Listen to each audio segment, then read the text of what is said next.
Sejam muito bem-vindos à nossa última aula do currículo Fundamentos da Fé.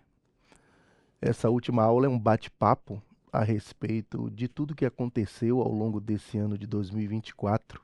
Aqui nós temos os nossos ilustres convidados, o pastor Fábio, nosso amado amigo, que recentemente assumiu a Igreja Batista Monte Gerizim, lá na Ribeira, e que foi o coordenador do MEC até então, inclusive desse excelente currículo. Seja muito bem-vindo, pastor. Obrigado, pastor Carlos. E aqui temos o professor Eldman, que tem sido um grande colaborador do Ministério de Ensino da igreja. Seja muito bem-vindo também. Muito obrigado, pessoal. Recentemente eu me deparei com uma frase de Agostinho de Hipona que dizia o seguinte: não fique atrás das melhores doutrinas, mas procure conhecer melhor a doutrina.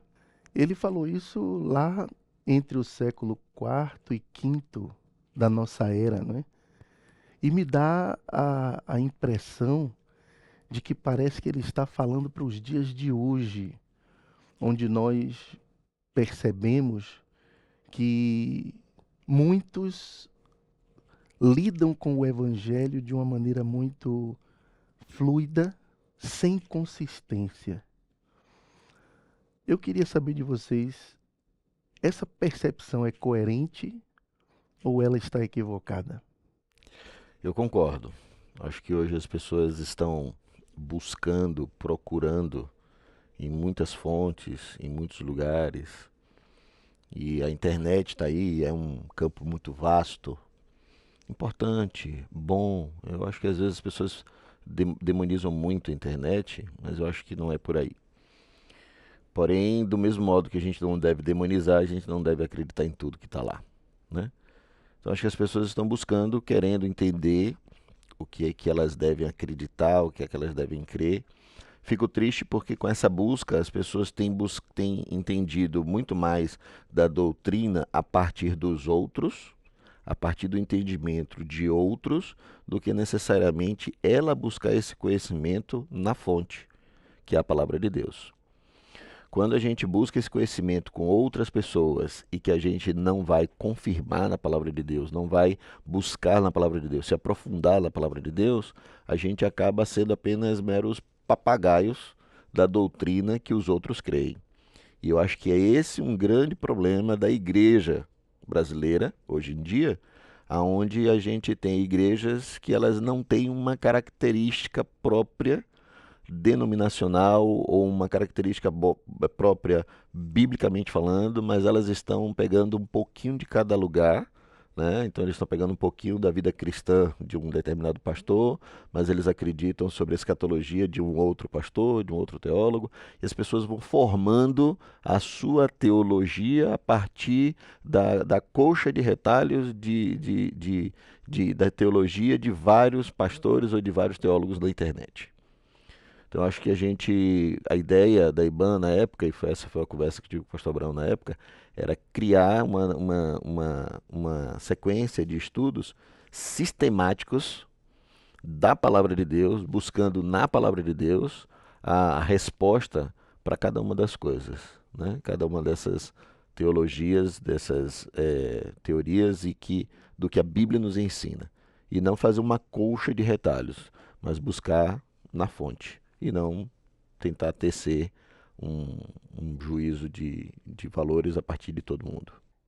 Se nós cremos que a Bíblia é a palavra de Deus, então a motivação que nos deve levar a estudar a Bíblia é realmente extrair das Escrituras aquilo que Deus está falando conosco, né?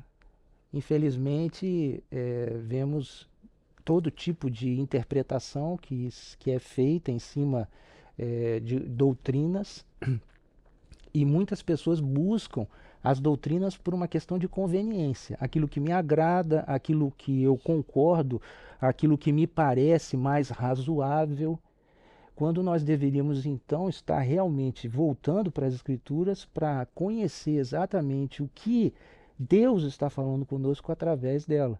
Essa deve ser a nossa principal motivação.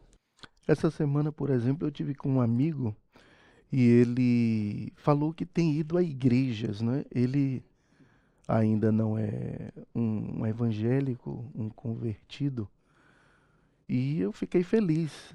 E ele disse assim: mas eu não sinto que naquele lugar ou em outro lugar que eu tenho ido, eu não me sinto bem nesse lugar. Então a gente percebe também essa questão do sentir, né? Eu sinto alguma coisa. Então o que vocês trouxeram aí é fundamental, que na verdade nós não vivemos, os cristãos não devem viver por sensações ou sentimentos. Antes de tudo, ele deve viver fundamentado no que a Escritura nos demonstra e nos encoraja a fazer, não é? Então, eu acredito que esse currículo, Fundamentos da Fé, ele tenha vindo nesse sentido também. É isso mesmo, pastor Fábio? Sim. Você falando, Carlinhos, antes de falar do motivo da criação do currículo, eu estava essa semana pregando na Conjumbã, o Congresso de Jovens Batistas do Nazareno, da Associação, né? Batista do Nazareno. E aí teve um momento de perguntas ali, de mesa, e uma pergunta que um jovem fez foi: pastor, quando eu já não estou mais sentindo a presença de Deus, o que é que eu faço, né? E essa, e essa pergunta deu uma resposta muito longa que acabou tomando quase que metade de todo o percurso ali. Porque eu comecei falando exatamente o seguinte: o que é sentir a presença de Deus, né? Porque hoje em dia tem muita gente que tem buscado a presença de Deus ou entendido a presença de Deus com um arrepio, com uma palpitação, com um sentimento muito mais humano, né, perceptível humanamente, do que necessariamente o que a Bíblia nos ensina.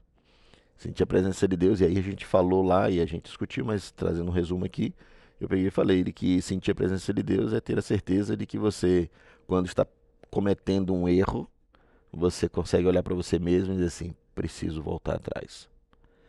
É você que antes tinha vontade de fazer algo e sabendo que aquilo não é o que Deus se agrada e não é o que é o certo para um homem, uma mulher cristã fazer, e você se arrepende, volta atrás e você deixa de fazer, você abandona aquilo e faz aquilo que é certo. A presença de Deus, ela é de tal maneira que você deixa de ser quem você era no seu estado de pecador para ser aquele que é o pecador, só que agora não o pecador quanto mais, mas o pecador que se arrepende, que muda, que deixa, que abandona essa vida pregressa para que o nome do Senhor seja glorificado através da sua vida. E não um sentimento, um arrepio, e algumas pessoas são mais tocadas pelo louvor e nessa hora, quando entendem um choro ou coisa do tipo, acham que isso é a presença de Deus. E eu acho que a gente, quando pensa assim, a gente está apequenando muito quem Deus é. E eu acho que não é essa a ideia do sentir Deus. Sobre o currículo em si, Carlos, a ideia na criação do currículo foi de sistematizar a teologia. A teologia sistemática que a gente aprende na academia, que fala sobre pneumatologia. E aí eu falei para o pastor Abraão na época, na sala dele conversando, aí eu falei: pastor, eu não quero falar sobre pneumatologia, eu quero que a gente fale sobre a presença do Espírito Santo, a pessoa do Espírito Santo. Não é para falar sobre teontologia, mas é para a gente falar sobre a pessoa de Deus, né? Então, a ideia foi de trazer a teologia sistemática dos seminários, do seminário, da academia, para dentro da igreja de uma forma palatável, de uma forma mais agradável, de uma forma mais fácil, fluida de compreensão. Essa foi a ideia do currículo Fundamentos da Fé. E eu digo a você com toda certeza que talvez alguns seminários não tiveram a profundidade que a gente teve em muitos dos assuntos que foram tratados no currículo Fundamentos da Fé aqui, sistematizando a teologia. É interessante que falar de sentir Deus, né, que é essa característica atual de que as pessoas estão buscando a presença de Deus ou a sensação da presença de Deus consigo, que ela não está mais sentindo Deus, mas é um aspecto importante o sentimento, né? Aquela empolgação, o entusiasmo por Deus.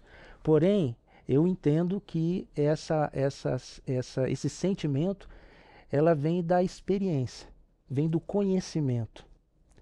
É preciso conhecer a Deus.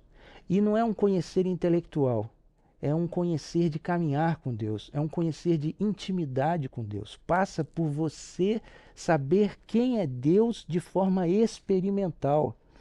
Portanto, quando a gente vê lá em Abacuque dizendo: aviva, Senhor, em nós a sua obra, traz à memória aquilo que o Senhor tem feito nas nossas vidas.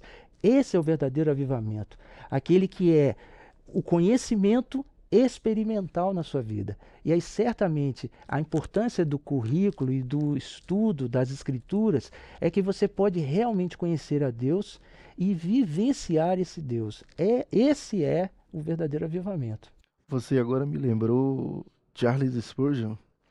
Ele disse que o pregador da palavra ele tem que conter duas coisas: um conhecimento que ele chama de ortodoxia, né?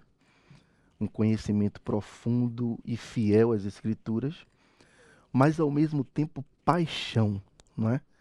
Porque se a pessoa tem apenas conhecimento sem paixão, ela pode ser um comunicador frio, distante da realidade das pessoas, insensível.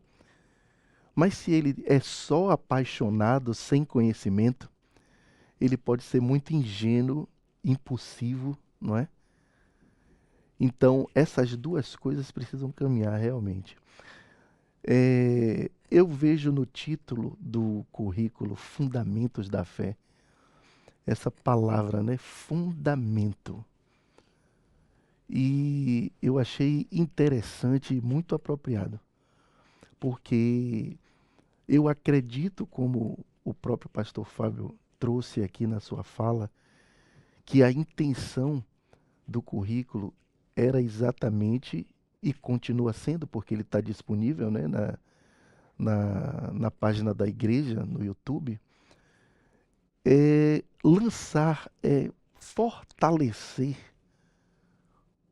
como alicerce a fé das pessoas. Porque e só tem uma forma de fortalecer essa fé.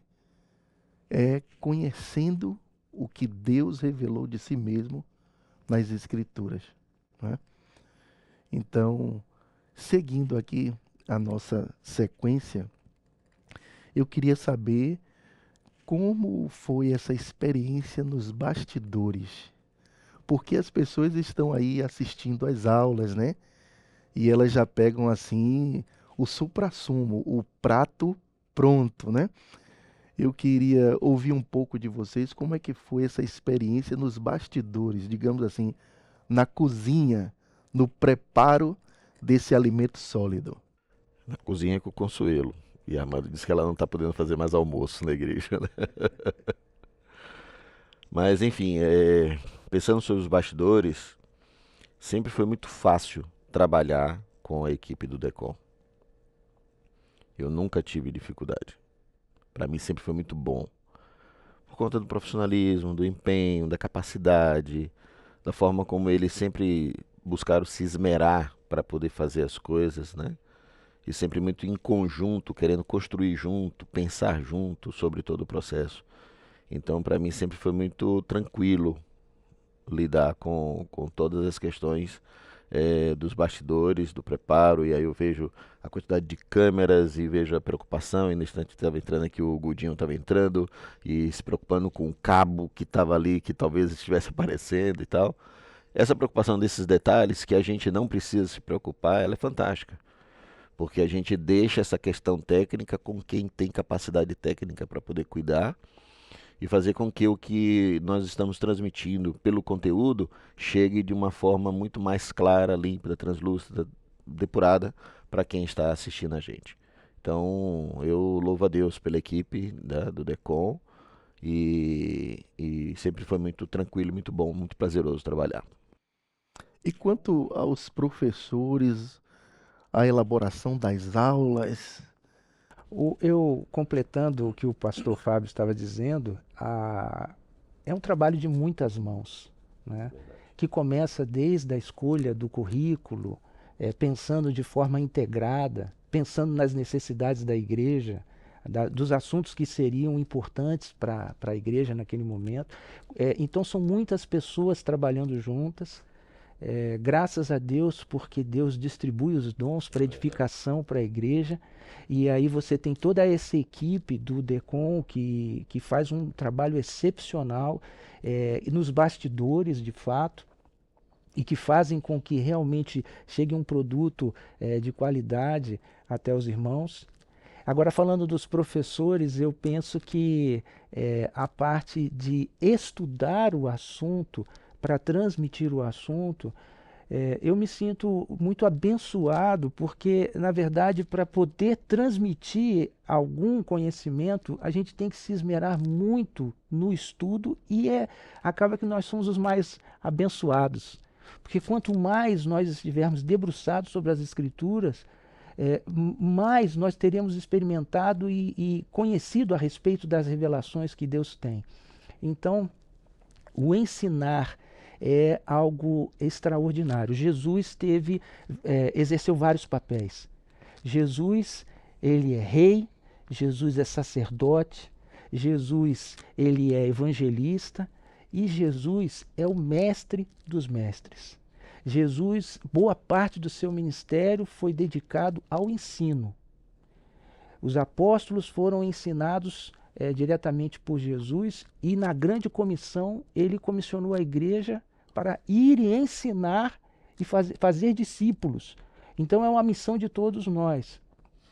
Então Jesus como o mestre por excelência e nós tendo essa missão de também transmitir os ensinos, nos sentimos também muito privilegiados por estar cumprindo a comissão do mestre. Em Romanos 12, 7, diz: aquele que tem o dom do ensino, dedique-se, procure se dedicar, né? Então, a dedicação de cada irmão que fez parte desse currículo, na construção desse material, a equipe que construiu, que escreveu, que pensou, liderado pelo Davi, e fazia esse material chegar com profundidade, mas não com palavras rebuscadas, mas sim com palavras acessíveis a todos. A dedicação desses irmãos, né, que tem esse dom e prepararam essas aulas. Eu também fiz parte dessa equipe, junto com todo mundo, construindo esse material. Isso dá muita segurança, muita tranquilidade para a gente poder estar trabalhando, para chegar aqui na frente e poder falar de um assunto que a gente conhece, que a gente também se aprofundou, que a gente também estudou, mas que tem uma equipe por trás que também preparou, ajudou, se envolveu e que foi um tempo muito bom. Eu confirmo tudo isso, né? Eu estou chegando agora, tendo a honra de substituir o nosso amigo pastor Fábio com a coordenação do Ministério de Educação Cristã da Igreja. E eu tenho visto realmente isso que você acabou de dizer. A dedicação das pessoas, o DECOM, os professores, a equipe de coordenação. Dá para ver não só essa dedicação, quanto a paixão, não é? É, é um ministério que está pronto. Eu acredito que uma das mãos que preparou foi o pastor Fábio. E realmente é leve trabalhar com todo esse pessoal. Mas, mesmo sendo leve, as pessoas não têm noção do que está acontecendo nos bastidores, né? O trabalho grandioso que é. E a gente fala isso com muita honra. e gratos a Deus por Ele nos dar essa oportunidade de servi-lo através do Ministério de Ensino. E eu lembro da sua fala, pegando a sua fala, Helder, o que está escrito em Efésios 4,16, que o pastor Fábio também falou algo, de quem todo o corpo bem ajustado e consolidado pelo auxílio de todas as juntas, segundo a justa cooperação de cada parte, efetua o seu próprio crescimento para a edificação de si mesmo em amor. A igreja precisa trabalhar assim. Eu aproveito até para encorajar os irmãos que estão assistindo esta última aula a se engajarem nos ministérios da igreja, porque todos precisam estar desenvolvendo os seus dons, os seus talentos na obra do Senhor, né? Mas depois de todo esse trabalho, pensar sobre a importância desse currículo, o que é que vocês esperam das pessoas, dos nossos irmãos e tantos outros que têm acessado a página da igreja? O que é que vocês esperam dessas pessoas ao se depararem com o currículo Fundamentos da Fé? Eu acredito que o maior êxito alcançado com Fundamentos da Fé é fazer com que as pessoas consigam parar de serem levadas por vento de doutrina. Parar de criar uma colcha de retalhos doutrinários. Parar de pegar o que é agradável de um teólogo, de um pastor, e sair criando a sua própria teologia e formando as suas próprias igrejas, né? Eu acho que as pessoas precisam, e esse é o maior êxito nesse currículo que eu acho que pode ser alcançado, é a ideia das pessoas conseguirem olhar para a palavra de Deus como uma resposta para todos os seus dilemas. Sempre que a gente estava gravando, a gente orava, e eu sei que vocês continuam orando, e na minha oração sempre teve de forma muito clara a ideia de que Deus fosse levando esse currículo a muitos lares que talvez as pessoas estão perdidas nas suas doutrinas, para que elas sejam alcançadas por uma doutrina sadia, saudável, verdadeira, bíblica, para que elas consigam vencer os seus dilemas pessoais. A gente sabe que o algoritmo da internet, das redes sociais, leva isso em alguns lugares de acordo com a demanda, e a nossa oração sempre foi que o Espírito Santo de Deus, que é muito maior do que o algoritmo, levasse nas pessoas certas, nas casas, nos celulares, das pessoas certas que precisavam e que precisam ouvir sobre esse currículo, para que eles fossem saneados das suas dores, das suas dificuldades, mas que também as pessoas parassem de serem levadas por vento de doutrinas. Acho que esse é o êxito. Eu penso que nós vivemos um momento muito especial. Nunca tivemos tantas oportunidades e tanto material de qualidade e tanto acesso à informação e ao conhecimento em toda a história. Quando a gente pensa que a igreja ela está fundada sobre a doutrina dos apóstolos, essa é a importância de você conhecer os fundamentos da fé, porque a própria razão da existência da igreja é que ela está edificada sobre esse fundamento, que foi colocado por Jesus Cristo, que é o próprio fundamento, a própria pedra fundamental. Certa vez Jesus falou que João Batista seria o maior dos profetas do Antigo Testamento, mas que o menor no reino dos céus seria maior. E aí você fica pensando, por que será? Porque os heróis da fé, os profetas e todos os grandes homens do Antigo Testamento, Eles estavam na expectativa do cumprimento da promessa. Eles estavam vivendo na antiga aliança a sombra, aquilo que estava sendo apontado que viria a acontecer no futuro. Então a realidade, aquilo que foi simbolizado, que é verdadeiro, é o que vem na nova aliança. Essa é, vamos dizer assim, a parte mais importante, que foi revelado em Jesus Cristo, quando nós chegamos no ponto maior da revelação de Deus, que é Jesus Cristo. O restante são sombras que apontam para essa realidade maior e que Jesus falou. Muitos queriam ouvir o que vocês estão ouvindo e vendo o que vocês estão vendo. Então, por isso que o menor do reino dos céus seria maior do que aqueles da antiga aliança. Isso quer dizer que com o conhecimento dos ensinos de Cristo e dos fundamentos dos apóstolos, nós temos a revelação máxima de Deus. Essa é a parte importante. E nunca na história nós tivemos uma oportunidade de ter acesso à revelação e às informações que nós temos.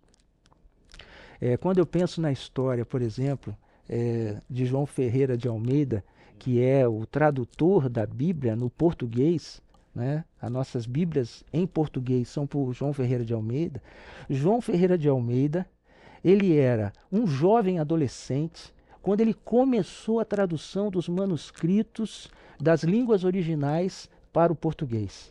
Durante toda a sua vida, ele traduziu o Novo Testamento e a maior parte do Velho Testamento. Morreu sem concluir o Velho Testamento, mas fez a maior parte da tradução para o português. Ele fez isso, ainda jovem, numa época antiga, com poucos manuscritos, com poucos recursos, por poucos materiais de auxílio, e fez essa obra maravilhosa que tem abençoado multidões. Cada um de nós tem hoje em dia a possibilidade de ter acesso a muito mais material do que João Ferreira de Almeida possuía. Hoje as pessoas têm em casa a Bíblia da mulher, a Bíblia de estudos, a Bíblia traduzida em vários idiomas. Então eu penso que a quem muito foi dado, muito será cobrado. Portanto, os cristãos dessa geração, eles têm muito mais informação e muito mais responsabilidade. Por isso, eles devem ter essa visão de que conhecereis a verdade, e a verdade vos libertará. Se ainda está escravizado em falsas doutrinas, se ainda está andando conforme os rudimentos do mundo, ele vai sofrer as consequências dessa ignorância, né, dessa falta de conhecimento, quando já nos foi dado tantas oportunidades e tantas bênçãos. Então é algo que nós devemos refletir sobre realmente aproveitarmos a oportunidade de estarmos estudando mais as Escrituras. Ótimo, que maravilha, que momento importante, edificante essa última aula. E estimulamos os irmãos que participaram, que usufruíram desse currículo, que eles assistam quantas vezes mais necessário, né? Porque fundamentar cada vez mais a nossa fé é muito importante nesses últimos dias, onde o evangelho está sendo mercadejado. E essa palavra mercadejar, ela vem da seguinte ideia de colocar água no vinho e vender aquele vinho adulterado como se fosse o vinho puro de qualidade. Então há muita coisa aí adulterada, o evangelho sendo mercadejado, diluído em água e coisas estranhas. E esse currículo se esforça para oferecer esse conhecimento dos fundamentos da fé enraizados na palavra de Deus, não é? Então esperamos que não só os que já participaram dessas aulas assistam quantas vezes mais acharem necessário, como aqueles que ainda não participaram, que acessem a página da igreja e comam desse conteúdo, porque isso vai ser realmente muito importante para a sua caminhada na fé, e eu tenho certeza que o Senhor estará alegre com essa sua decisão e atitude, né? E é nessa direção que a gente vai continuar com o MEC, e o currículo de 2025 vai trazer também um tema maravilhoso e fundamental, que é a história da igreja.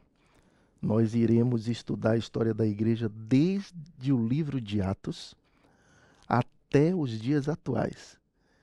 E, claro, estaremos no final desse currículo já dando uma introdução à história dos batistas, nas suas origens na Inglaterra, passando pelos Estados Unidos e chegando até nós aqui no Brasil. Então não perca o próximo currículo também. É importante a gente conhecer essa história, a história da igreja, porque nós somos a igreja, não é?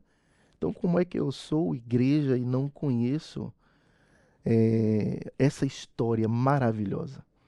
Então todos já estão convidados. A aula magna vai ser no dia 16 de fevereiro, se Deus nos permitir. E com essa última aula nós estamos suspendendo os trabalhos do MEC, da EBD, e retornaremos então em 16 de fevereiro. Eu gostaria agora de que vocês falem aí as suas palavras finais, suas considerações finais diante do que nós conversamos aqui.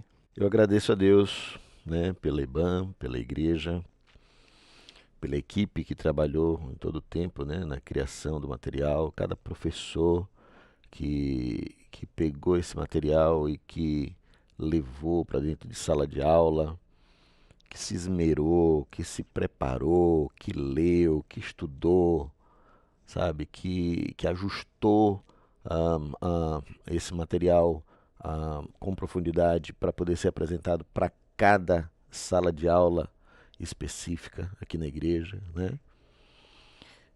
Agradecer a Deus pela equipe do DECOM, né?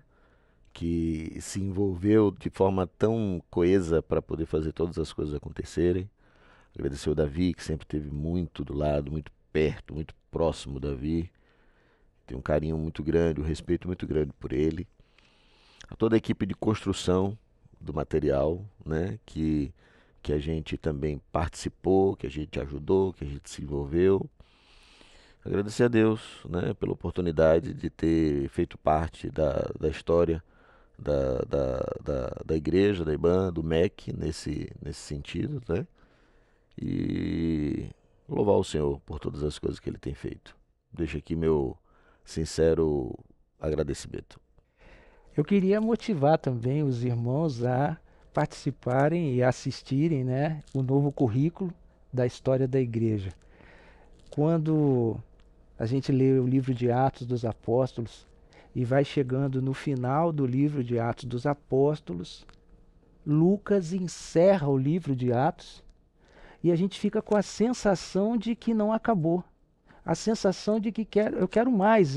Parece que Lucas não concluiu o assunto e, de fato, ficou em aberto.